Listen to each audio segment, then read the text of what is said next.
Hey guys, what's up and welcome to a new Tesla update video. So today, as per usual, let's go over Tesla, let's go over the market, and let's figure out what happened today and what we can expect moving into tomorrow, which could be a pretty big day with CPI, of course, coming out tomorrow and PPI on Friday. So with that being said and done, let's talk about a Tesla. By the way, if you enjoyed the video, don't forget to hit that like button. It does help a lot. I would appreciate it. This is not financial advice. I am not a financial advisor. And of course, if you're interested, my membership is of course live on YouTube. The link is down below in the description. For just $3 a month, you get access to all my intraday thoughts, posts, updates, technical analysis, options flow, etc.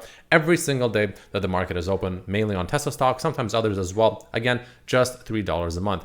Link is below. But jumping into a Tesla, closing the day up actually ever so slightly, up about 0.3%, closing at $263.18, down a little bit more post-market, but definitely an underperformance for a rare occasion compared to the market, which is interesting, right? Tesla, if we follow the market at least, should be up about 2% today. And at some point it was up actually close to 2%, right? If I'm not mistaken, at the peak of the day today, yeah, it was up exactly 2%. So, pretty interesting stuff. So there's a lot to talk about here, right? First and foremost, right, we talked about how, the first main level to really breach and, at the very least, so we did breach it. Okay, let's start with that. We did breach it. Today, we actually did breach it. We actually stayed above longer and we actually closed 2 1-hour candles above 265, which is good. That's a good sign, right? This still technically, in my eyes, validates breaking through this level, now holding at least 2 hours above it, passable, I would say, just barely passable.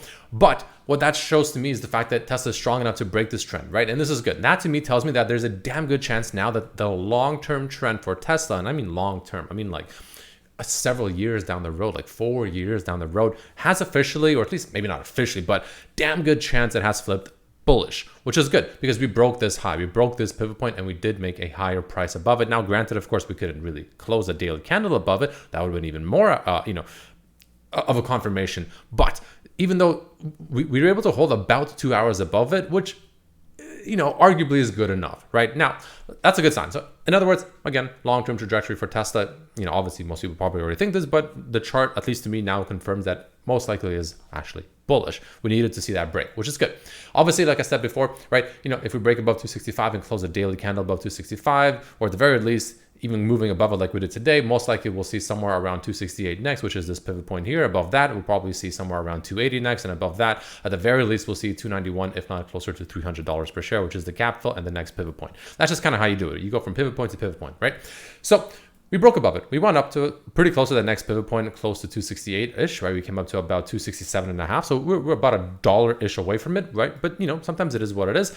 But we ended up retracting a lot of that, right? We retraced a lot of those portions, a lot of those gains above 265. We couldn't actually close a daily candle above it, and we couldn't even close and hold above 264.2 roughly, right? And the reason I say 264.2 is you can see, so take a look, right? 15-minute chart, we broke above it on this white candle here, right? Nice little bit of an increase in volume, went above it. All these 15-minute candles, you can see it took this area back here, which was an area of obvious resistance. You can see all the wicks that constantly got rejected back here as we pretty much came close to 265. And you can see the wicks here on the 15-minute chart now turn that back into a support, right? So you can see that was a really good sign, which then constituted this move up a little bit even higher. But unfortunately, it ended up being arguably now, honestly looking at it, a bull trap, right? Because we didn't actually hold too long above it. I mean, we held above it, but not too long. We couldn't close a daily above it. We retraced back below 265, and we also lost the support that these candles were obviously showcasing that, this level has turned into support. We went right back down below it on the last 15 minutes or so of trading. That's a little bit concerning. That's, to me at least, a little bit of signs of caution and signs of concern. So take that for what it's worth, right? You can definitely argue that this level, that 265, that everyone had their eyes on, everyone was eyeballing it for a break and a move higher.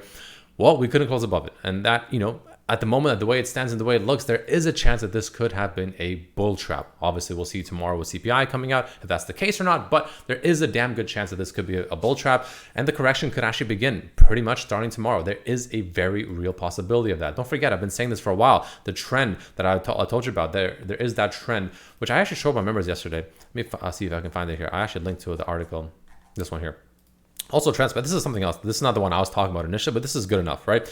So this is a pretty interesting trend you can see here. They posted this back in, of course, June 26th, but they talked about next week and the following week. Currently, we are on that following week, which is that second circle up here, which you can see Tesla obviously performs quite well. But what happens after that, right? You can see the trend and the kind of momentum definitely slows down quite substantially for the week after that, and arguably even the week after that, until it picks up a little bit more, then gets even lower, picks up a little bit more, gets even lower. And I think this is kind of how we're going to start retracing back down to 230s, 220s, right? Retest that trend line, which by the way, I did go back to, what's it called? Linear charts.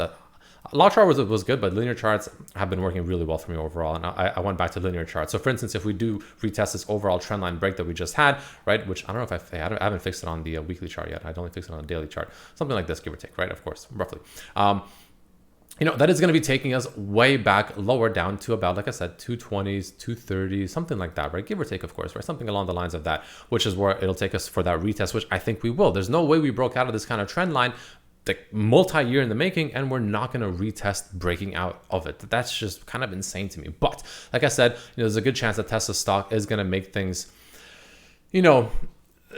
problematic to say the least. For I guess a better way to put it is that it's not just going to conveniently drop to 220. Everyone's going to buy the dip and it's going to rocket from there. Nice and simple, no issues, no problems. Everyone's rich. Congratulate. I doubt it'll be that easy. Personally, I think there'll be a lot of dips. I think it's going to have a lot of rallies between the dips, make you second guess it. Is it really going to dip that low? Is it not going to dip that low? Like maybe this is all we get. There's going to be a lot of playing around with the stock like that, and the way it chooses to come down, in my opinion at least, which is kind of what it shows here. Again, each of these kind of pivot points, if you will, is a week, right? So we can have the next week, for instance, be the red week, and then we get a massive jump from there, kind of coming back almost to where we were even today, for instance, like 260-ish, we'll say, and then we go down even lower, and then we come up almost to the same point again, and then go down a little bit lower, but then come up maybe even higher, and then people start guessing. It's like, wait a minute, what's going on? Then maybe this is the kind of price action. Honestly, I do expect a lot of kind of fuckery, if you will, for lack of a better way to put it. So that's kind of what I would personally expect. But again, we set up a doji candle today on the daily candles, right? A little bit lower volume, but still decent volume. But doji candle being set up here right in the middle, which can be a sign of a potential reversal. Obviously, we need confirmation to see that. But in my opinion, the first real confirmation for Tesla, on top of these ones, these are warning shots, I would say, but something that would really make me start thinking, okay, maybe the top is actually in, at least for now, and maybe the cool off will finally begin. Would be the first time that we get to finally close a daily candle below the previous day's close, right? Because every single time this rally, or this whole time this rally has been going pretty much, every single candle, even though this is a red candle, it's still technically fine because we still close above the previous day's close, right? So this candle closed higher than the previous day's close, right? Makes sense. The only reason it's red is because it closed lower than it opened. That's the only reason it's red, but it's technically a white candle if you talk about previous day's close to, let's say, today's day's close. Anyways, the point I'm trying to make is the fact that ever since this rally began, every single one of these candles has closed higher than the previous day's close. Every single one of them, right? That's important. That shows momentum. That shows just, the bullishness, if you will. The second we get a candle, maybe even tomorrow, that closes below the previous day's close. So for instance, if tomorrow we close below 263.26, that could be another pretty decent sign, in my opinion, that, well, maybe it's time to finally correct. Maybe the momentum has finally finished. And that, would be a pretty massive tell. The stochastic, not yet flipped bearish yet, but, if, for instance, we close red tomorrow, this will start flipping bearish. That could be another sign that, the momentum is drying up and it is time for us to start making our way back down. And that's pretty much all we get for now, at least, right? Just, keep that in mind. Take it for what it's worth. Again, with CPI tomorrow and PPI on Friday, things can change, of course, pretty rapidly. So keep that in mind. This is, take this with a grain of salt, of course, but just strictly off of what I see today and as of right now, that is kind of what I am looking at right now and seeing. So like I said, if we do start this correction, I think first level will come down to is about 250, maybe, 245. I think we'll probably bounce from there, maybe even come back up to the 260s. Honestly, that's a very real possibility. I just don't think we'll just conveniently be like, well, right back down to the trend line. It's a retest, 220s, everyone buys, and then the stock just rallies and everyone's rich. Congratulations. It's just that simple. Again, it's hard for me to believe it'll just be that simple, especially with Tesla stock. So take that for what it's worth. But that's kind of the main thing I'm looking at, right? Again, don't forget all the metrics are still substantially overbought, right? We're still severely overbought on the daily chart, right? Any trades that I do up here are pretty much just scalps. I do still have my cash secured puts, but they're well below. So even if Tesla even if my cash secured puts do go in the money by this Friday, I'm perfectly okay with that. because I'll be willing to just buy there anyways to, you know, start rebuilding my position. So I'm okay with it anyways. But yeah, that's kind of the main thing I'm looking at. In terms of options flow, a lot of options being sold as per usual, right? So, you know, a lot of options being sold. 1.6 million here, for instance, 350 for 2026 of January. So well out in the money, well far in advance. But otherwise, nothing too crazy in terms of that. There was a lot of call flow for Tesla today. You can see a lot of it did go away. Tesla actually ended up being on the bearish flow as opposed to the bullish flow, even though it was on the bullish flow for the first like half of the day. And the reason is because, well, there was a lot of call flow that came in on Tesla throughout the day, like a substantial amount. Like, look at all these calls coming in, a lot more calls than puts, but I would assume that a lot of them also got closed, right? 3 o'clock here, you can see 1.16 million put came in, for instance, 265 strike for next month, the 9th, August 9th. But we also had pretty much a 2 million call come in over here, 360 strike for December 20th, 2024. So that's obviously a lot farther out. I think, you know, this has room to potentially be correct, even if Tesla does pull back. But again, short term, seems like the bears are starting to look for some potential downside. So we'll see if they're right, especially with CPI print coming out tomorrow. But ladies and gentlemen, that's all I got for you today. Let me know what you think down below. If you enjoyed, don't forget to hit that like button, and I'll see you tomorrow. Peace.